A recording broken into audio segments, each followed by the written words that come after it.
We have more clips to look at of liberal Jessica Tarlov doing what she does best and absolutely shutting down the Fox News propaganda network, this time over the border, Kamala, and just immigration as a whole. So I've got these lined up. We can start here. She's cut into his lead on the border substantially. It's down 14 points from where it was. There have been all of these focus groups of swing state voters who know that Donald Trump was the one who killed the bipartisan border deal. That's something that's resonating in her favor. And there is a crisis moment going on for the Trump campaign around the Haitians in Springfield, and that he and J.D. Vance will not stop demonizing these legal immigrants who are here, who went to Springfield to take jobs. They needed to be filled. Governor DeWine has spoken out against it. The mayor of Springfield, who's also a Republican, has said, absolutely, please stop doing this. And Trump, he was even doing it last night. They got a chant going of send them back. Send them back where? These are Americans at this point. How they become Americans? We're talking about the ones that were just flown in. How are they Americans? No, they're not Americans. They don't have citizenship. They're not citizens. They're here legally. I'm sorry. So gross for them to have to push so hard to distinguish, but I'll be the first to say it. I hate the bipartisan border bill. I think it's a conservative fever dream. It funds money for the wall. I think Kamala being against that in the Senate was the right move, so changing to support it now isn't my favorite position of hers, but I understand when Trump put such an emphasis on the border as the crux of his campaign, you can't come off as weak on it, or obviously Hoteria, a new one there. And the reason she's cutting into his lead on the border is that she supports the legislation to fix it, and he doesn't. He just wants to run on it, despite it being, again, a conservative fever dream. There's not any liberal ask even met in the bill. There's some money for more judges, right? That's like it. Everything else is like the president can shut down the border, money for the wall, more border agents, more technology to stop fentanyl. So obviously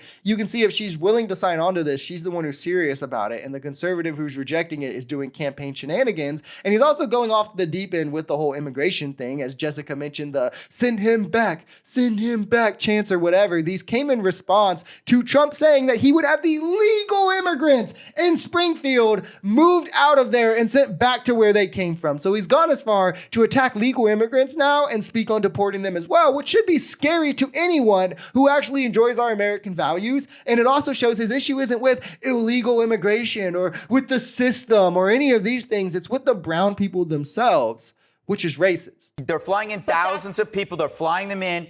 That lowers the wages. Everybody gets, and then the people there are paying. The taxpayers are actually paying for their lives getting screwed. Right. So I have to give. Go ahead. But everyone, including the Republicans in charge, are saying that this was a good thing. The Republicans in Florida are saying that these are great people. That's where they came from originally. We're not talking about the people. We're talking about the process. I have no doubt they're good people. I'm talking about the actual process. So why is he saying I'll send them to Venezuela?